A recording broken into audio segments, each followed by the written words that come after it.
దేవేంద్రుడు ఐశ్వర్యాన్ని కోల్పోయాడు. కోల్పోయిన తరువాత తాను పడినటువంటి కష్టాలకి తానే పశ్చాత్తాపాన్ని పొంది తిరిగి మళ్ళీ లక్ష్మీదేవి యొక్క అనుగ్రహం పొందడానికి కావలసినటువంటి విధానాన్ని తెలుసుకోవడానికి చతుర్ముఖ బ్రహ్మగారిని ఆశ్రయించాడు. ఆయన సృష్టికర్త. మీరు ఎప్పుడైనా పౌరాణిక వాంగ్మయం చూస్తే మీకు ఒక విషయం కనపడుతుంది. ఏదైనా సమస్య ఏర్పడితే మొట్టమొదట అందరూ కూడా బ్రహ్మగారి దగ్గరికి వెడతారు. ఆయన ఒక మార్గాన్ని చూపిస్తాడు. ఇదిగో మీరు ఇలా వెళ్ళండి అని చెప్తూ ఉంటాడు. సృష్టికర్త అంటే ఈ లోకములను సృజించినటువంటి వాడు. అలాగే మన ఇంటికి కూడా ఓ పెద్ద ఉంటారు. ఒక సమస్య ఏర్పడినప్పుడు ఆ ఇంటి పెద్దని ఆశ్రయించి వారు ఇచ్చినటువంటి మార్గదర్శనంలో మనం ప్రవర్తించగలగాలి. అది గుణములను కలిగి ఉండుట అంటే వారి మాట మీద ఒక విశ్వాసం, వారి మాట మీద ఒక గౌరవాన్ని ఉంచడం, వారికి పెద్దరికాన్ని ఇవ్వడం. అంతేకాని వయస్సుని దృష్టిలో పెట్టుకుని కేవలం ఏదో యాంత్రికంగా ఒక నమస్కారం చేసి వారి మాట తిరస్కరించడం కాదు. వారు అనుభవంతో చెప్పినటువంటి మాటకి ఒక ప్రాధాన్యత ఇచ్చి పరిశీలించగలిగినటువంటి అధ్యవసాయంతో కూడుకున్నటువంటి బుద్ధిని కలిగి ఉండేటటువంటి స్థితికి వినయము అని పేరు. అటువంటి స్థితిని పొందాలి. అందుకే బ్రహ్మగారిని వెళ్ళి అడుగుతారు. బ్రహ్మగారు శ్రీ మహావిష్ణువుని ఆశ్రయించమన్నారు. వాళ్ళందరూ శ్రీ మహావిష్ణువుని స్తోత్రం చేశారు. మీరు జాగ్రత్తగా గమనిస్తే అనేక సందర్భాలలో అసలు శ్రీ మహావిష్ణువు దర్శనమివ్వరు, ఆయన వాక్కు వినపడుతుందంతే. ఈ సందర్భంలో ఆయన ఒక మాట చెప్పారు. పోగొట్టుకున్నటువంటి లక్ష్మిని తిరిగి పొందాలి అంటే క్షీరసాగర మథనం చెయ్యాలి. ఆ క్షీరసాగర మథనం చెయ్యాలి అంటే దానికి కొన్ని సంభారములు కావాలి. ఆ పాల సముద్రంలోకి పట్టుకెళ్ళి అనేకమైనటువంటి లతలు, ఓషధులు మొదలైనటువంటి వాటిని నింపాలి. తర్వాత మందర పర్వతాన్ని కవ్వంగా చేసుకోవాలి. వాసుకుని తీసుకొచ్చి తాడుగా చుట్టాలి. ఈ ప్రక్రియలో నేను మీకు సహాయపడతాను. ఈశ్వరుడి యొక్క సహాయం లేకుండా అసలు ఏ కార్యమూ నెరవేరదు. ఇది బాగా జ్ఞాపకం పెట్టుకోవలసినటువంటి విషయం. లక్ష్మీ కటాక్షం కావాలి అని కోరుకునేటటువంటి వ్యక్తి కేవలము తన యొక్క సమర్థత చేత తాను ఒక కార్యాన్ని చాలా కష్టపడి నిర్వహిస్తే ఫలితం వచ్చేస్తుంది అనేటటువంటి మాటకి సనాతన ధర్మంలో ప్రామాణికత లేదు. అందుకే సుందరకాండలో సీతమ్మ కూడా ఒక మాట చెప్తుంది. కచ్చిదాశాస్తి దేవానాం ప్రసాదం పార్థివాత్మజ కచ్చిత్ పురుషకారంచ దైవంచ ప్రతిపద్యతే అంటుంది. పురుషకారమునకు దైవము యొక్క సహాయము తోడు కావాలి. నేను నా వంతు ప్రయత్నం నేను చెయ్యాలి. కానీ ప్రయత్నం చేసేటప్పుడు ఒక్కటి జ్ఞాపకం పెట్టుకోవాలి. 99 పాళ్ల నా ప్రయత్నానికి ఒక్క పాళ్ళు భగవంతుని యొక్క అనుగ్రహం కలిసి రాకపోతే ఆ కార్యము నెరవేరదు. అందుకే భగవద్భక్తి అనేటటువంటి మాటకి అంత విశేష ప్రాధాన్యత ఉంటుంది. ఈశ్వరుడు ఉన్నాడు అని నమ్మి ఆయన మీద భారం ఉంచి కార్యక్రమాన్ని నెరవేర్చడానికి కావలసినటువంటి సమర్థతని నాకు ఇవ్వడంతో పాటుగా అది ఫలవంతమయ్యేటట్టుగా చెయ్యగలిగిన శక్తి నీ చేతులలో ఉంది అని నమ్మి ఈశ్వరుడికి నమస్కరించడం పరిపూర్ణమైనటువంటి భక్తి. అందుకే మీకు నేను తోడుగా ఉంటాను అన్నారు శ్రీ మహావిష్ణువు. అందుకే క్షీరసాగర మథనంలో ఎప్పుడెప్పుడు వైక్లభ్యములు ఏర్పడతాయో అప్పుడప్పుడు ఆయన వచ్చి ఆదుకుంటారు. ఒకప్పుడు ఆ మందర పర్వతం పాలసముద్రంలోకి దిగిపోతోంది. ఆదికూర్మమై వచ్చి నిలబడ్డారు. తీరా అమృతోత్పాదనమైన తరువాత అమృతాన్ని రాక్షసులు పొందబోయారు. మోహినీ స్వరూపంలో వచ్చి దేవతలకు అందేటట్టు చేశారు. మనం ఈశ్వరుణ్ణి నమ్మి ప్రయత్నాన్ని ప్రారంభం చేస్తే ఆ ప్రయత్నంలో మన చేయి దాటి జరిగేటటువంటి పరిణామాలని ఈశ్వరుడు దిద్దుతాడు. దిద్ది దాన్ని ఫలవంతం చేస్తాడు. అందుకే వారు ఆ స్వామి చెప్పినటువంటి మాట యందు పరిపూర్ణమైన విశ్వాసంతో క్షీరసాగర మథనాన్ని ప్రారంభం చేశారు. ఆ పాలవిల్లి లోపల అప్పటికప్పటికి మందరాగము తిరుగన్ చెప్పెడిదేమున్నది అజుని చెవులు చిందరగునియన్ అన్నారు. ఆ మందర పర్వతాన్ని పాలసముద్రంలోకి దించి వాసుకుని చుట్టి ఆ క్షీరసాగర మథనం చేస్తుంటే వచ్చినటువంటి చప్పుట్ట ఎంత భయంకరంగా ఉందంటే ఆఖరికి సమాధి స్థితిలో ఉండి సృష్టి చేసేటటువంటి చతుర్ముఖ బ్రహ్మగారి చెవులు కూడా గింగురుమన్నాయిట. అప్పాలవెల్లి లోపల అప్పటికప్పటికి మందరాగము తిరిగెన్ చప్పుడు నిండెన జాండము చెప్పిడిదే మజుని చెవులు చిందరగొనియన్. బ్రహ్మాండమంతా కూడా చర్ చస్ అనేటటువంటి చప్పుళ్లతో నిండిపోయింది. మొట్టమొదట హాలాహలం వచ్చింది. ఆ హాలాహలాన్ని పరమేశ్వరుడు పుచ్చుకున్నాడు. హాలాహలం తర్వాత ఒక్కొక్కటి దివ్యమైనటువంటి వస్తువులు ఉత్పాదనమయ్యాయి. ఒక్కొక్క దాన్ని ఒక్కొక్కరు పంచుకున్నారు. అలా ఆ క్షీరసాగర మథనం జరుగుతుండగా అకస్మాత్తుగా అందులోంచి లక్ష్మీదేవి ఆవిర్భవించింది. ఆ ఆవిర్భవించేటటువంటి స్థితిలో ఆ తల్లి లోకములనన్నిటినీ కూడా అనుగ్రహించడం కోసం వచ్చినటువంటి తల్లి కదూ. అందుకని అసలు ఆవిడ క్షీరసాగరంలోంచి పైకి పద్మంలోంచి ఆవిర్భవిస్తూ ఉంటే ఆవిడ పైకి వస్తున్నప్పుడే తల దగ్గర నుంచి కదూ కనపడుతుంది. పాలసముద్రంలోంచి పైకి వస్తోంది అంటే మనకి లలితాదేవి యొక్క ఆవిర్భావ సమయంలో ఎలా అయితే తల దగ్గర నుంచి పాదాల వరకు చెప్తారో అలాగే లక్ష్మీదేవి కూడా పాలసముద్రంలోంచి పైకి తేలినప్పుడు తల దగ్గర నుంచి ఆ పద్మములో కూర్చున్నటువంటి తల్లి యొక్క పాదముల వరకు దర్శనం. అందులో అసలు ఆవిడ పైకి వస్తుంటేనే ఎంత వైభవంగా తల్లి పైకొచ్చింది అంటే తొలకారు మెరుగుకైవడి. ఆ తొలకరి ప్రారంభమయ్యేటటువంటి సమయంలో ఆకాశంలో వచ్చేటటువంటి మెరుపు సౌదామిని అంటాం. ఆ సౌదామిని ఆ మెరుపు మొట్టమొదట వస్తుంది, కంటిని ఆకర్షిస్తుంది. మెరుపుకుండేటటువంటి లక్షణం ఏమిటి అంటే అది ఎక్కడ ఉండనివ్వండి తళుక్కుమని మెరిస్తే కంటికి ఆ మెరుపు తగిలి ఒక్కసారి అందరూ దాని వంక చూస్తారు. లక్ష్మీదేవి వంక చూడడం కూడా అలాగే ఉంటుంది. లోకమంతా ఆమె కటాక్షం కోసం చూస్తారు. అందుకే తొలకారు మెరుగుకైవడి తలతలమని మేమి మెరయ ధగధగమనుచున్. ఆ తల్లి చూపుల కలుములనీనుచు. అలాగే చెలువంబులు మొదట పుట్ట మొదటి టెంకి సిరి పుట్టెన్రుపా అంటారు పోతన గారు భాగవతంలో క్షీరసాగర మథనఘట్టాన్ని వర్ణిస్తూ. తలతలమని మేని మెరయ ధగధగమనుచున్ అంతా కూడా కాంతులే చెప్తారు. దీంట్లో మీరు బాగా గమనించవలసిన విషయం ఏమిటంటే లక్ష్మీదేవి యొక్క వైభవాన్ని ఎక్కడ చెప్పినా సరే మెరుపు తీగతో చెప్తారు. ఎందుకని మెరుపు తీగతో చెప్తారు అంటే అన్నిటిలోకి తొందరగా కంటిని ఆకర్షించేది ఏది అంటే మెరుపు. చీకటిగా ఉందనుకోండి, చీకట్లో సౌదామిని విద్యుల్లత ఒక మెరుపు మెరిసిందనుకోండి మబ్బు మీద, ఆ మెరుపు మెరవగానే ఎటువైపు నుంచి ఆ మెరుపు మెరిసిందో అటువైపుకి ఆ కాంతి కంటిని లాగుతుంది. ఆవిడ కూడా ఒక మెరుపు తీగలా ఉంటుంది. ఆ మెరుపు తీగ ఒక్కసారి అలా తటిల్లత వెలిగిందనుకోండి లోకమంతా కూడా వెలుగులో కనపడుతుంది. లక్ష్మీదేవి లోకముల వంక చూసేటటువంటి స్థితి అలా ఉంటుంది. ఆవిడ కన్ను విప్పి ఒక్కసారి చూసిందనుకోండి ఆ చూపుల చేత లోకములన్నీ బ్రతుకుతాయి, చైతన్యాన్ని నింపుకుంటాయి. అంతటి గొప్ప స్థితిలో చూపిస్తుంది. అందుకే పోతన గారు ఆ చిన్న పద్యం అంతా కూడా మెరుపులతోటే తీసుకెళ్ళారు. తొలకారు మెరుగుకైవడి తలతలమని మేను మెరయ ధగధగమనుచున్. ఆవిడ శరీరం అంతా కూడా తళుక్కని మెరిసిపోతోంది, ధగధగమంటోంది. రెండు కాంతికి సంబంధించినటువంటి విశేషాలే. ఇప్పుడు మీరు ఒక్కటి గమనించాలి, అంత కాంతివంతంగా ఆవిడ కనపడుతుంటే అసలు అంగప్రత్యంగముల వంక చూసే అవకాశం ఉండదు, కన్ను ఆకర్షింపబడుతుంది. అది లక్ష్మి అని పిలవబడడానికి కారణం అది. ఆవిడ లోకములనన్నిటినీ చూస్తుంది, అందరూ ఆవిడ వంక చూస్తారు. ఆవిడ చూపుల కోసం సమస్త జగత్ తహతహలాడుతుంది. ఆవిడ క్రీగంటి చూపు పడితే చాలని. అందుకే లలితాదేవి ఆవిర్భావంలో చెప్పినట్టుగా తల నుంచి పాదముల వరకు వర్ణించారు, మొత్తం ఒక కాంతి పుంజం కింద చెప్పారంతే. అందుకే తలతలమని మేను మెరయ ధగధగమనుచున్. కలుముల నీనటి చూపుల ఆ చూపులకున్నటువంటి వైభవం అది.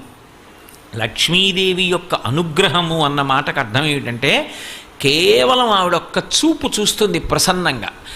ఆవిడ చూపు ఎక్కడ పడుతుందో అక్కడ పడిన ఉత్తర క్షణంలో ఇక అలా ఇలా ఉండదు, ఇక ఐశ్వర్యం. అది ఉత్సాహం కానివ్వండి, సంతోషం కానివ్వండి, పూనిక కానివ్వండి, అక్కడ ఉండేటటువంటి సంపద కానివ్వండి, అవన్నీ కూడా అంత పుష్కళత్వాన్ని పొందుతాయి, అంత సంతోషంగా ఉంటుంది. అందుకే ఆవిడ చూపులలోంచే అంతటి అనుగ్రహ ప్రసరణం చేసింది. అందుకే ఐశ్వర్యం ఎక్కడి నుంచి ఇస్తుంది అంటే ఆమె యొక్క చేతిలోంచి ఇస్తుంది అని చెప్పడం సాధ్యం కాదు. అందుకే లక్ష్మీ కటాక్షము అంటూ ఉంటారు.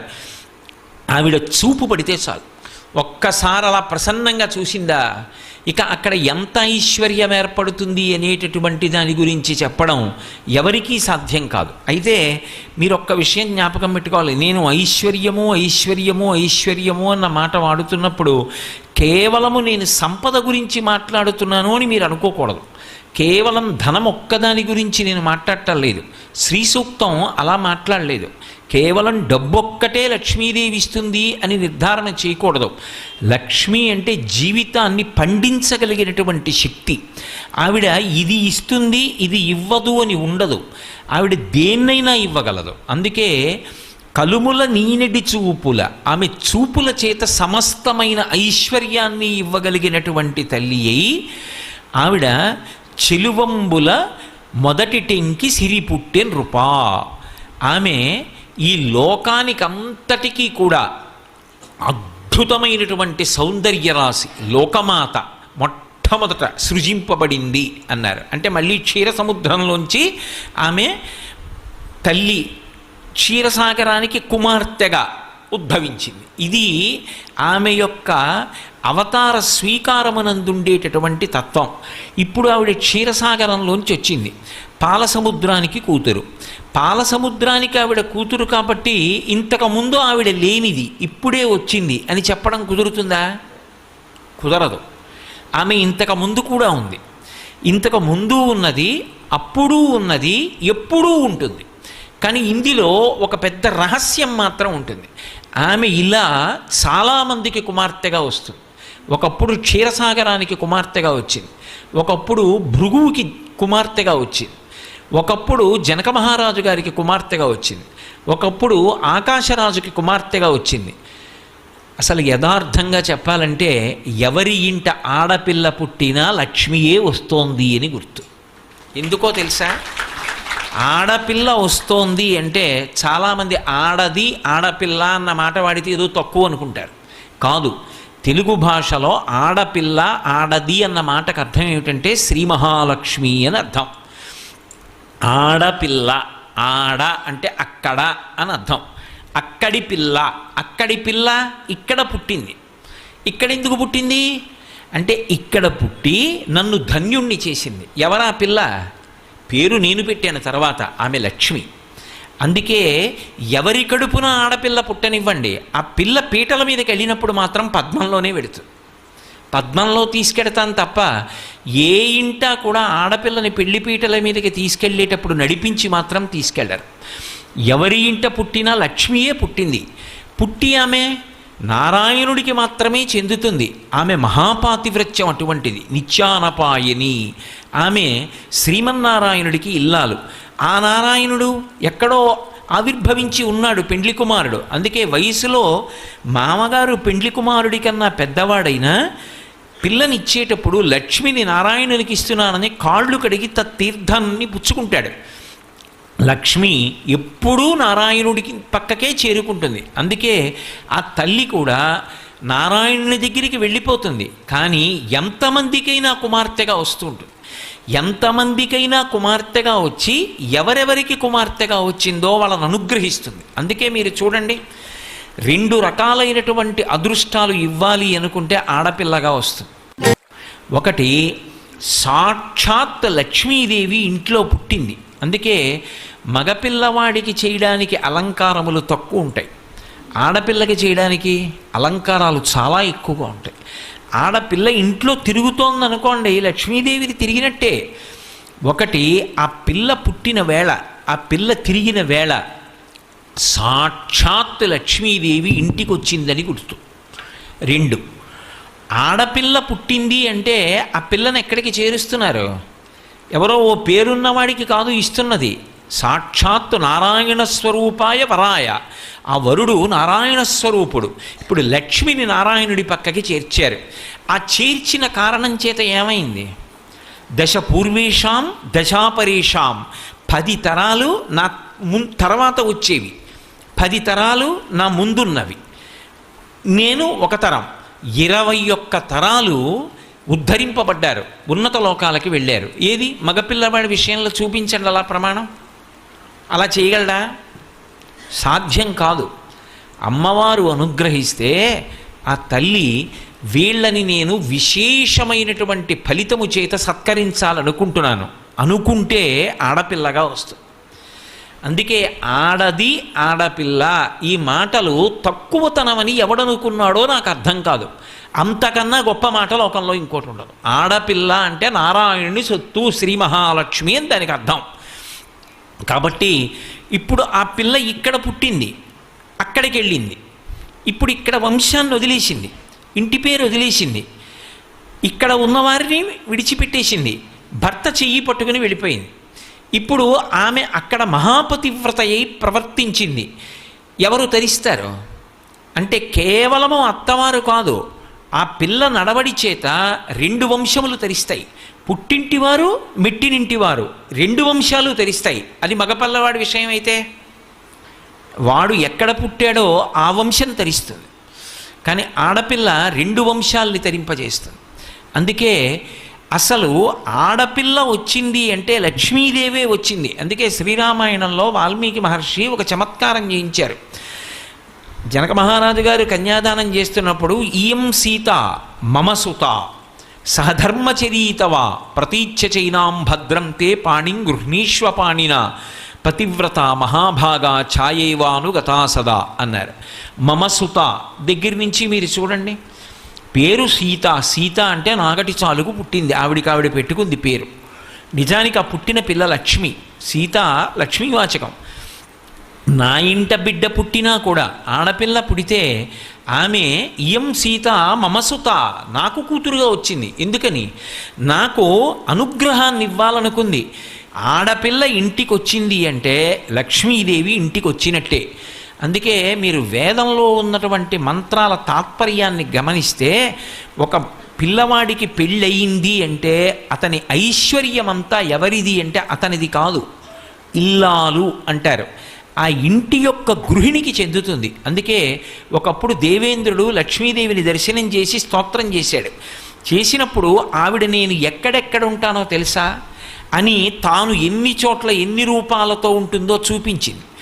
చూపించినప్పుడు కైలాసే పార్వతీత్వంచ క్షీరోధే సింధుకన్యక స్వర్గే చ స్వర్గలక్ష్మిస్తం మర్చలక్ష్మిశ్చ భూతలే వైకుంఠే చ మహాలక్ష్మిర్దేవదేవీ సరస్వతి గంగా చ తులసీత్వంచ సావిత్రి బ్రహ్మలోకగా కృష్ణ ప్రాణాధిదేవీత్వం గోలువుకే రాధికా స్వయం రాసే రాసేశ్వరీత్వంచ బృందా బృందావని కృష్ణప్రియాత్వం భాండీరే చంద్రా చందనకాననే విరజా చంపకవనే శతశృంగే చ సుందరి పద్మావతి పద్మవనే మాలతీ మాలతీవనే కదంబమాలాత్వం దేవీ కదంబ కాననీపి చ రాజ్యలక్ష్మి రాజగేహే గృహలక్ష్మి గృహే గృహే ఇత్యుక్త్వా దేవతాః సర్వే మనయో మనవస్తథా రుర్దుర్నవదనా శుష్కకంఠో తాలుకాః ఇతి లక్ష్మీస్తవం పుణ్యం సర్వదేవైః కృతం శుభం ఎప్పటేత్ ప్రాతురుద్ధాయ సవైః సర్వం లభేత్రువం అభార్యో లభతే భార్యాం వినీతాం వసుతాం సతీం సుశీలాం సుందరీం రమ్యాం అతిసుప్రియవాదినీం పుత్రపౌత్రవతీం శుద్ధాం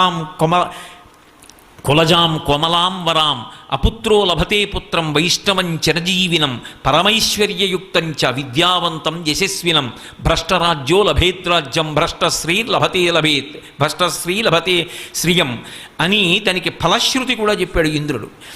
ఈ స్తోత్రం లక్ష్మిని ఉద్దేశించి చదివింది కాబట్టి పెళ్లి కాని మగపిల్లలు ఎవరైనా ఈ స్తోత్రాన్ని నియమంగా అమ్మవారి దగ్గర చదివితే అతనికి భార్యగా ఎవరు రావాలి? ఎక్కడో లక్ష్మీదేవి పుట్టివాడు నారాయణుడు కావాలి. కాబట్టి ఎటువంటి పిల్ల భార్యగా వస్తుంది అంటే ఆమె సుశీలాం సుందరీం రమ్యాం అతిసుప్రియవాదినీం పుత్ర పౌత్రవతీం శుద్ధాం కులజాం కోమలాం వరాం. ఆమె సుశీల, మంచి నడవడి కలిగినటువంటిది, చక్కగా మాట్లాడేటటువంటిది, పుత్రుల్ని పౌత్రుల్ని పొందేది, ఆ భర్త యొక్క ఆయుర్దాయాన్ని నిలబెట్టగలిగినటువంటి నడవడి కలిగినటువంటిది మహాపతివ్రత. అటువంటి స్త్రీ భార్యగా లభిస్తుంది. లక్ష్మీదేవి యొక్క స్తోత్రము అంత గొప్పదిగా వర్ణింపబడింది. అందులో ఆ తల్లి దర్శనమిచ్చింది. నేను ఎక్కడ ఉంటాను అంటే కైలాసే పార్వతీత్వంచ క్షీరోధే సింధుకన్యక. కైలాసంలో పార్వతీదేవిగా, వైకుంఠంలో లక్ష్మీదేవిగా, బ్రహ్మలోకంలో సరస్వతిగా, ఒక మహారాజు గారి దగ్గర రాజ్యలక్ష్మిగా, ప్రతి ఇంటి ఇల్లాలు గృహలక్ష్మి అయినప్పుడు ఐశ్వర్యమంతా ఎవరిది? ఆమెది. అందుకే ఇల్లు అన్న మాటకు అర్థం ఏమిటంటే ఇటకలతో కట్టినది ఇల్లు కాదు. ఇల్లు అన్న మాటకు అర్థం ఏమిటంటే గృహిణి, గృహముచ్యతే. గృహము అని ఎప్పుడు పిలుస్తారంటే దాని యందు ఇల్లాలు ఉన్నంత కాలమే గృహము.